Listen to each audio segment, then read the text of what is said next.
KGF chapter 2 के and में Rocky को समुद्र में गिरते हुए दिखाया गया है और केजीएफ को भी तबाह होते हुए दिखाया है। लेकिन न्यूज़ 24 के ऑफिस में काम करने वाले पीएम को केजीएफ चैप्टर 3 की कॉपी मिल गई है। Journalist Deepa Hegde KGF chapter 3 की उस कॉपी को हॉस्पिटल में आनंद इंगली के पास ले जाती है। आनंद इंगली आगे की कहानी सुनाने लग जाता है।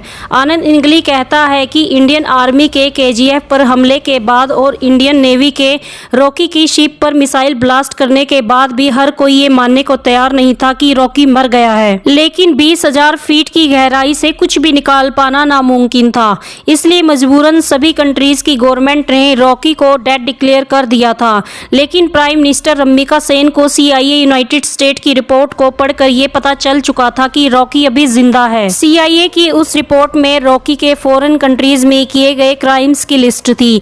1978 में अधीरा को हराने के बाद और दुबई के इलायत खलील के से हाथ मिलाने के बाद रॉकी और भी पावरफुल होता जा रहा था। रॉकी की पॉपुलैरिटी इंडिया से बाहर फॉरेन कंट्रीज में भी बढ़ती जा रही थी। रॉकी ने केजीएफ के गोल्ड को इंडिया से बाहर भी एक्सपोर्ट करना शुरू कर दिया था। उन दिनों एक दिन इंडोनेशिया की गोल्ड माइन का ओनर रॉकी से मिलने केजीएफ आता है और वो रॉकी को एक ऑफर भी देता है कि अगर रॉकी इंडोनेशिया के एक माफिया डॉन माइकल को मार दे तो इंडोनेशिया की गोल्ड माइन में रॉकी को 50% पार्टनरशिप मिल जाएगी। रॉकी इस डील के लिए तैयार हो जाता है। अब रॉकी माइकल को मारने इंडोनेशिया चला जाता है। रॉकी उस माफिया डॉन को अकेले ही मार देता है। उस माफिया डॉन को मारते ही रॉकी पर कुछ लोग हमला कर देते हैं और वो आदमी इंडोनेशिया की गोल्ड माइन के ओनर के ही होते हैं। असल में ये सारा प्लान गोल्ड माइन के ओनर का ही था, क्योंकि रॉकी ने केजीएफ के गोल्ड को फॉरेन कंट्रीज में भी एक्सपोर्ट करना शुरू कर दिया था, जिस वजह से इंडोनेशिया की गोल्ड माइन जो उस समय की दुनिया की दूसरी बड़ी गोल्ड माइन थी को लॉस होने लग गया था। इसलिए अब वो रॉकी को मारना चाहते थे। माफिया डॉन माइकल भी इंडोनेशिया की गोल्ड माइन पर कब्जा करना चाहता था, इसलिए गोल्ड माइन के ओनर ने पहले ही रॉकी के हाथों माफिया डॉन माइकल को मरवा दिया था और अब वो रॉकी को भी मारना चाहता था।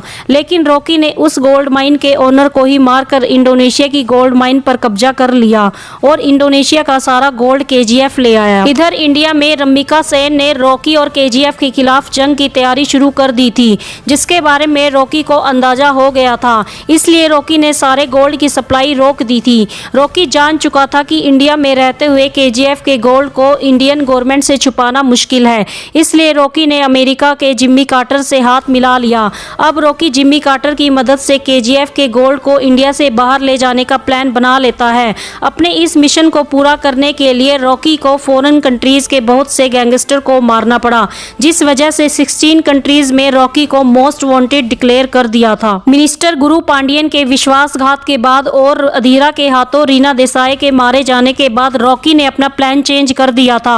अब रॉकी अपनी शिप पर जो गोल्ड लेकर समुद्र में उतरा था वो गोल्ड केजीएफ का नहीं बल्कि इंडोनेशिया की गोल्ड माइन का गोल्ड था।